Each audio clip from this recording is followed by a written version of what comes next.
Hello students, आज के इस वीडियो लेक्चर में हम हमारे टॉपिक ऑर्गेनोजेनेसिस को कंटिन्यू करेंगे। हमारे लास्ट वीडियो लेक्चर्स में हम डिस्कस कर चुके हैं सीएनएस सेंट्रल नर्वस सिस्टम के डेवलपमेंट को, और साथ ही साथ जो सेंसरी ऑर्गन्स हैं इनके डेवलपमेंट को हम ऑलरेडी डिस्कस कर चुके हैं। आज के इस लेक्चर में हम स्किन, सर्कुलेटरी सिस्टम और लिम्स के डेवलपमेंट को स्टडी करेंगे।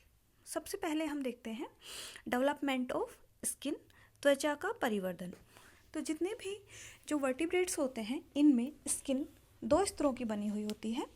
बाहरी जो स्तर होता है वह कहलाता है अधिचर्म, एपिडर्मिस। वहीं भीतरी जो स्तर है वह कहलाता है डर्मिस, भीतरी चर्म।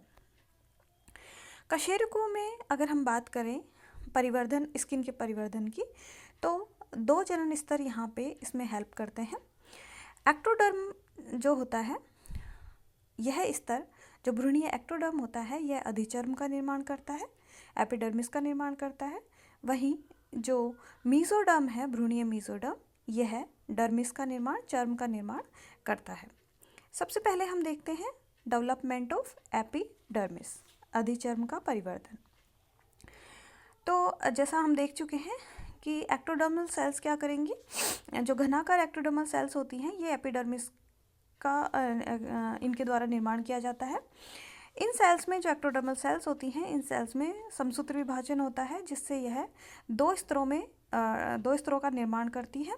जो बाहरी जो स्तर होता है, ऊपरी जो स्तर होता है उसे हम पेरिडर्म कहते हैं।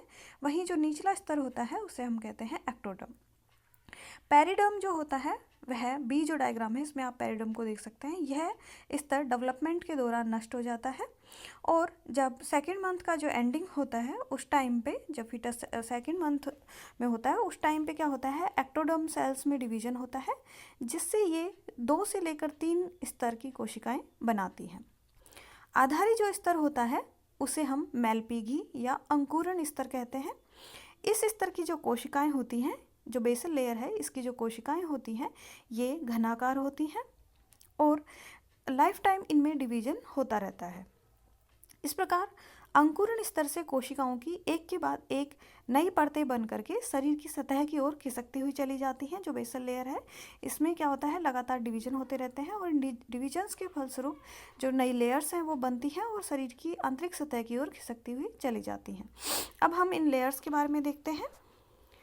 यहाँ पे डायग्राम के अंदर आपको एपिडर्मिस, डर्मिस और सबके क्यूटेनियस फैटी टिश्यूज़ नज़र आ रहे हैं, स्किन के पार्ट्स हैं।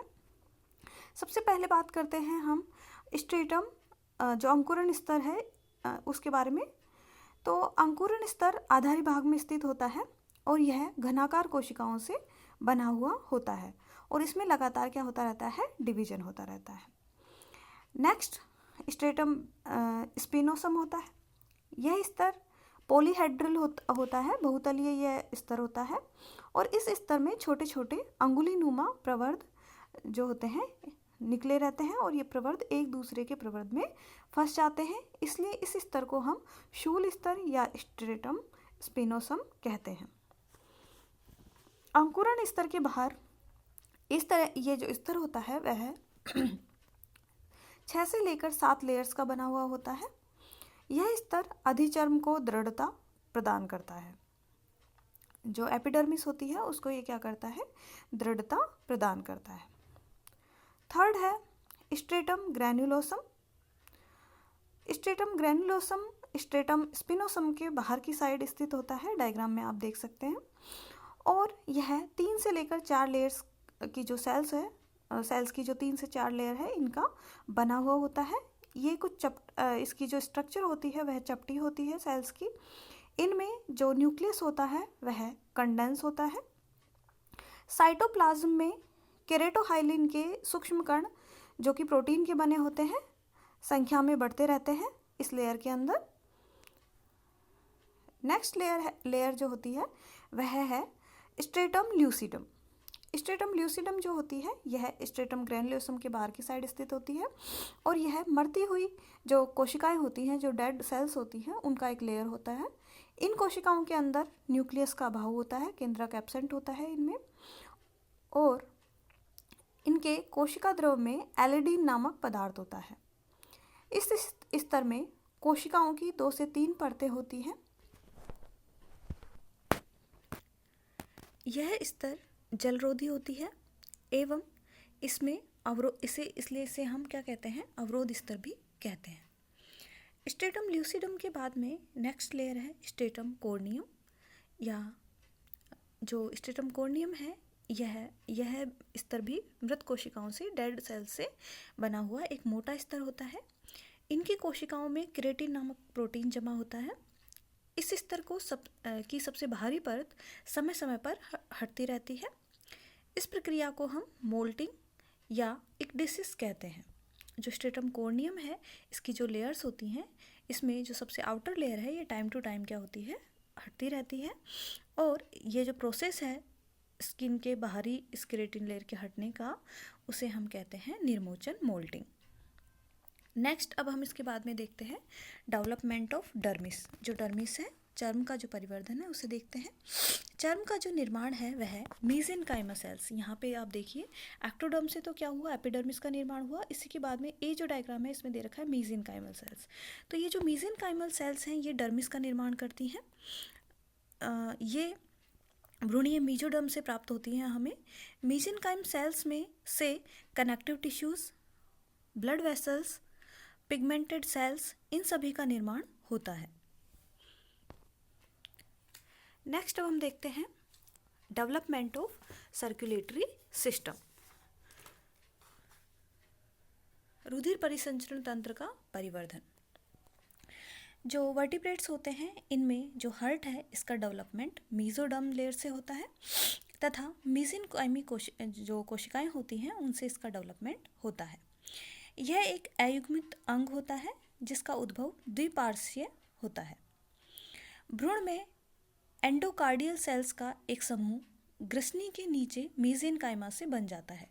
डायग्राम में आप देख सकते हैं जो मीजेनकाइमल सेल्स है इनका ग्रुप क्या करता है, इनसे एंडोकार्डियल सेल्स का निर्माण होता है। ये मीजेनकाइम कोशिकाएं इस प्रकार व्यवस्थित हो जाती हैं कि इनसे एक जोड़ी पतली एंडोथीलियल ट्यूब्स का फॉर्मेशन होता है। जो मीजेनकाइमल सेल्स हैं, डायग्राम में आप मीजेनकाइमल सेल्स को देख सकते हैं।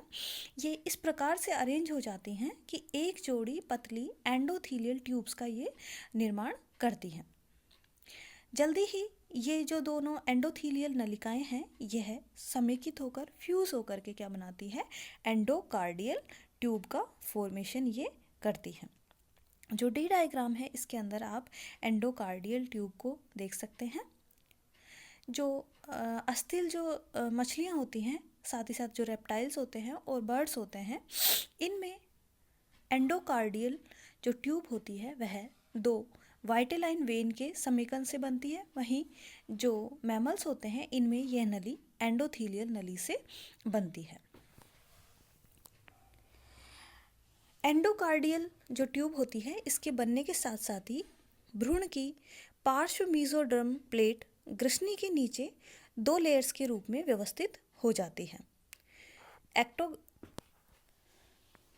एंडोकार्डियल ट्यूब के साथ साथ जो भ्रूण की पार्श्व मीजोडर्म प्लेट ग्रसनी की नीचे 2 स्तरों के रूप में विन्यासित हो जाती है।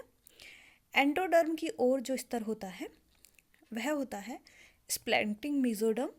डायग्राम जो बी डायग्राम है इसके अंदर आप देख सकते हैं जो एंडोडर्म की साइड में जो स्तर है उसे हम कहते हैं स्प्लैंक्टिंग मीजोडर्म। वहीं एक्टोडर्म की ओर में हमें समेटिक मीजोडर्म की लेयर देखने को मिलती है।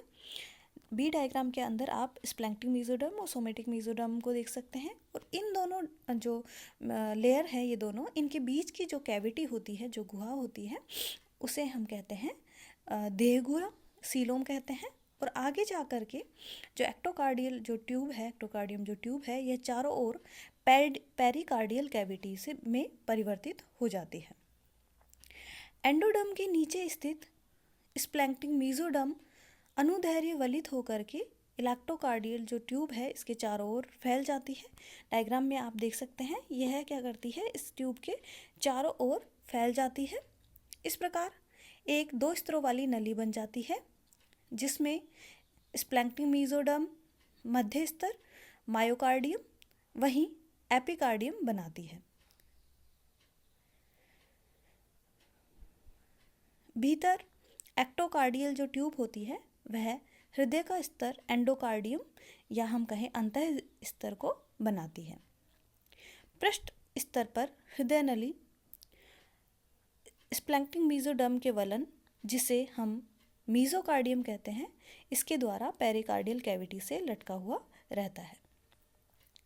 पेरिकार्डियल जो कैविटी है वह सेप्टम ट्रांसवर्सम द्वारा भ्रूणीय देह गुहा की उदर गुहा से पृथक रहती है। हृदय जो हर्ट होता है वह डायग्राम के अंदर आप देख सकते हैं, जो हर्ट होता है वह स्टार्टिंग में एक सीधी नली के समान होता है, लेकिन यह लंबाई में वृद्धि करता रहता है और जिससे क्या होता है, इसके दोनों सिरे स्थिर होने के कारण ऐसा आकृति के हो जाते हैं। अब इस नलिका में विभिन्न कपाट, संकीर्ण हृदय के पट और उसकी भित्तियों में कम ज़्यादा स्थूलन होकर हृदय के 3 या 4 वेश्म बन जाते हैं। ये वेश्म पीछे से आगे की ओर इस प्रकार होते हैं। साइनस वीनस सिराकोट्रा होता है सबसे पहले, उसके बाद में एट्रियम, जो डायग्राम है 24 डेज का या 23 डेज, इस डायग्राम में आप देख सकते हैं साइनस वीनोसिस, इसके बाद में एट्रियम है, फिर वेंट्रिकल्स हैं और उसके बाद में कोनस आर्टरीज या हम जिसे बल्बस कॉर्डियस कहते हैं, यह डायग्राम के अंदर आप देख सकते हैं। तो कैसे, सबसे पहले एक सीधी नली की शेप में हार्ट होगा, लेकिन इसमें क्या होगा, धीरे धीरे इसकी लंबाई में वृद्धि होगी जिससे ये एस शेप का हो जाएगा और उसके बाद में जो ये ट्यूब है इसमें डिफरेंट लोकेशंस पे कुछ संकीर्णन होते हैं और कहीं जगह कुछ जगह स्थूलन होता है, जिससे ये 3 से लेकर 4 डिफरेंट वेस्म जो होते हैं, चैम्बर जो होते हैं, इनके अंदर डिवाइड हो जाता है। और इन चैम्बर्स के बारे में हमने देखा कि ये चैम्बर हैं साइनस वीनोसिस, एट्रियम, वेंट्रिकल और बल्बस कॉर्डिस। अब हम देखते हैं डेवलपमेंट ऑफ एरोटिक आर्च, जो महाधमनी चाप है, इसका परिवर्धन हम देखते हैं।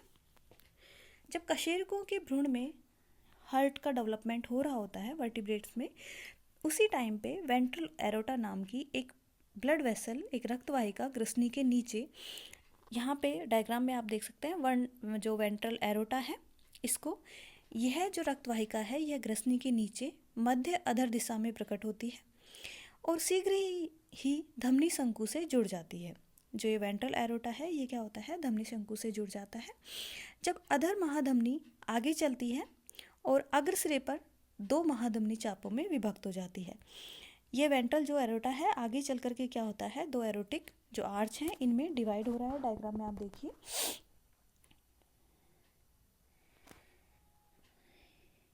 ये जो चाप होती हैं महाधमनी चाप, ये ऊपर की ओर चली जाती हैं और ग्रसनी के ऊपर से पीछे की को मुड़ करके लैटरल डोर्सल एरोटा का निर्माण करती है। ग्रसनी के पीछे से क्या हो जाती हैं, मुड़ जाती है और लैटरल डोर्सल एरोटा या हम कहें जो महाधमनी मूलांक है उसके रूप में चलती है। जब अग्र पश्च क्रम में अतिरिक्त युग्मित महाधमनी चापें प्रकट होती हैं तो कशेरुकों में इनकी जो संख्या होती है वह 15 जोड़ी तक हो सकती है, लेकिन कशेरुकों में प्रतिरूपित है इन धमनी चापों में के 6 जोड़ी ही पाए जाते हैं, जो अधर महाधमनी को पार्श्व पृष्ठ महाधमनियों से जोड़ती है। यहाँ पे आपके सामने ह्यूमन एम्ब्रियो का डायग्राम दिया हुआ है, जो कि 20 to 21 डेज का यह एम्ब्रियो है। इस एम्ब्रियो के अंदर आप देख सकते हैं जो 6 जोड़ी जो कशेरुकों की धमनी चापें हैं, इनको पहली जो महाधमनी चाप होती है इसे हम मैंडिबल महाधमनी चाप कहते हैं। First branchial groove, mandibular arc इसके अंदर दी हुई है डायग्राम में। इसके बाद में जो सेकंड होती है दूसरी, वह होती है हायोइड महाधमनी चाप। शेष चापें तीसरी, चौथी, पांचवी और छठी जो चाप होती है इन्हें हम गिल महाधमनी चाप कहते हैं। अधर महाधमनी अग्रभाग में बाह्य कैरोटिड धमनी और तीसरी कैरोटिड धमनी पार्श्व पृष्ठ महाधमनियों ग्रसनी के पीछे मिलकर एक पृष्ठ महाधमनी का निर्माण करती है। ये जो महाधमनी होती हैं ये मिलकर के क्या करती हैं, एक पृष्ठ जो डोर्सल एरोटा है उसका निर्माण ये करती हैं। नेक्स्ट अब हम देखते हैं डेवलपमेंट ऑफ पेयर्ड लिम्स, युग्मित पाद का परिवर्धन। जो कशेरुकियाँ होते हैं वर्टिब्रेट्स, इनमें जो लिम्स हैं इनका स्ट्रक्चर काफ़ी कॉम्प्लेक्स होता है। इनका निर्माण मीजोडर्म की पार्श्व प्लेट, एपिडर्मिस और सोमाइट्स से इसमें भाग लेते हैं। तंत्रिकाएं और रुधिर कोशिकाएं भी जो लिम्ब है इनके डेवलपमेंट में पार्टिसिपेट करती हैं। भ्रूणीय परिवर्धन में पाद का परिवर्धन, जो लिम्ब है इसका परिवर्धन सबसे पहले मीजोडर्म की पार्श्व प्लेट के मोटे होने से प्रारंभ हो जाता है। जो मीजोडर्म है उसकी जो पार्श्व प्लेट होती है, लैटरल जो प्लेट होती है, ये क्या हो जाती है, मोटी हो जाती है। और मोटी हुई इस प्लेट से एपिथेलियल कनेक्टिव टिश्यू अलग हो जाते हैं। टिश्यूज़ इससे अलग होंगे और कोशिकाएं मीजेनकाइमी कोशिकाओं के ग्रुप में परिवर्तित हो जाती हैं। इस प्रकार ये जो मीजेनकाइमी कोशिकाएं होती हैं ये एपिथेलियल स्तर से माइग्रेट कर जाती हैं। जो एपिथेलियल लेयर होता है वहाँ से ये जो मीजेनकाइमल सेल्स हैं ये क्या होती हैं, माइग्रेट हो जाती हैं। और मीजेनकाइमी जो सेल्स हैं ये पार्श्व प्लेट, एपिथेलियम व एपिडर्मिस के बीच में एकत्रित हो जाती हैं और एकत्रित होके ये एपिडर्मिस से मजबूती से चिपक जाती हैं। जो मीजेनकाइमी सेल्स हैं ये क्या होंगी, माइग्रेट होंगी। माइग्रेट होने के बाद में एपिडर्मिस, एपिथेलियम और एपिडर्मिस के बीच में इनका कंसंट्रेशन स्टार्ट हो जाएगा, एकत्रित हो जाएंगी और एपिडर्मिस से मजबूती से चिपक जाएंगी। और पार्श्व प्लेट मीजोडर्म के मोटा होने व मीजेनकाइम समूह में वृद्धि से तो विभिन्न क्षेत्रों में दो जोड़ी हमें जो लिम्स हैं इनका फॉर्मेशन देखने को मिलता है। फर्स्ट जो पेयर है वह ब्रैंकियल एरिया के पीछे, वहीं जो सेकंड जो पेयर है वह हमें जो एनस है इसके आगे की तरफ डेवलप्ड दिखाई देता है। इस प्रकार जो लिम्स हैं इनका डेवलपमेंट एम्फीबियंस में होता है। और दूसरे कशेरुकों में मीजोडर्म का मोटा होना और मीजेनकाइमा का जो एकत्रीकरण होना है वह जो डेवलपमेंट का जो एरिया है उससे काफ़ी दूर होता है। लेकिन एम्फीबियंस में जहाँ लिम्स का डेवलपमेंट होना है वहीं मीजेनकाइमी सेल्स क्या होती हैं, एकत्रित होती हैं। एमनियोटा मीजोडर्म में मोटापन व मीजेनकाइमा का संघित होना शरीर की पूरी लंबाई तक होता है।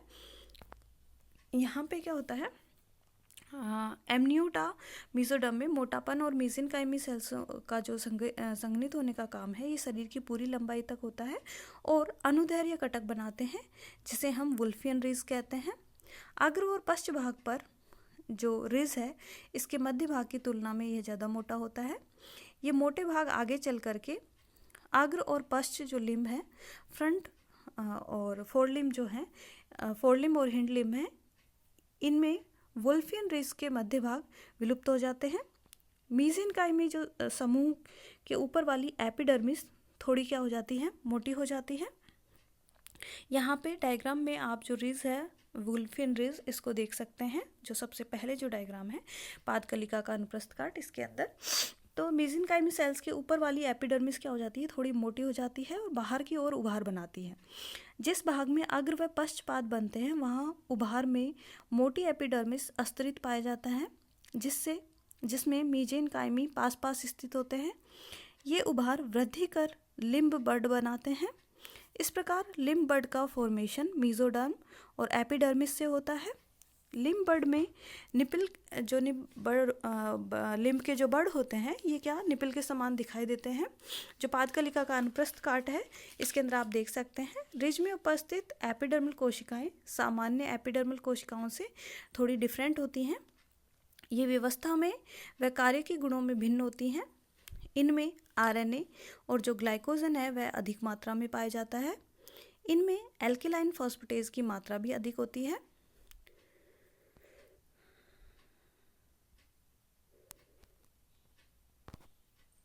अब हम देखते हैं डिफरेंशिएशन इन लिम्स।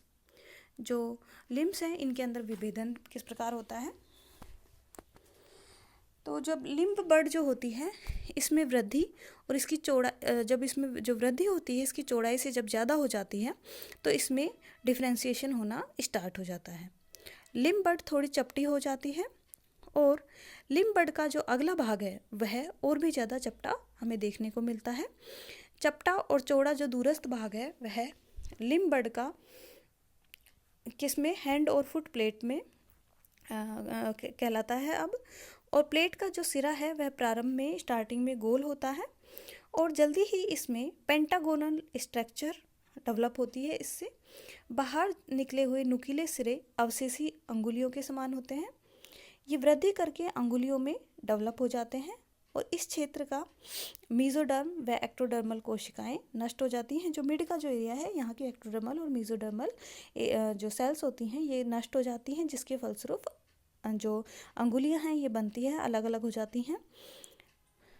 प्रारंभिक जो लिम्ब होता है इसके आधांग में फ्लेक्सर सतह अधरी और एक्सटेंसर जो सतह होती है, जो स्तर होता है, यह पृष्ठीय होता है। जो फ्लेक्सर होते हैं ये वेंट्रल साइड पे, वहीं जो एक्सटेंशन है वह डोर्सल साइड में होता है। लेकिन जो हिंड लिम्ब है इसमें घूर्णन देखने को मिलता है और जो फ्लेक्सर है यह डोर्सल पोर्शन पे और एक्सटेंशन जो होते हैं ये वेंट्रल पोर्शन पे हमें देखने को मिलते हैं।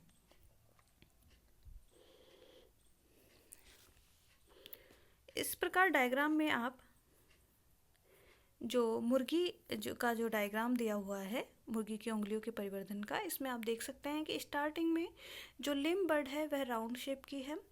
उसके बाद में इसमें पेंटागोनल स्ट्रक्चर्स का डेवलपमेंट देख रहे हैं आप, पेंटागोनल संरचना दिखाई देने लग जाती है।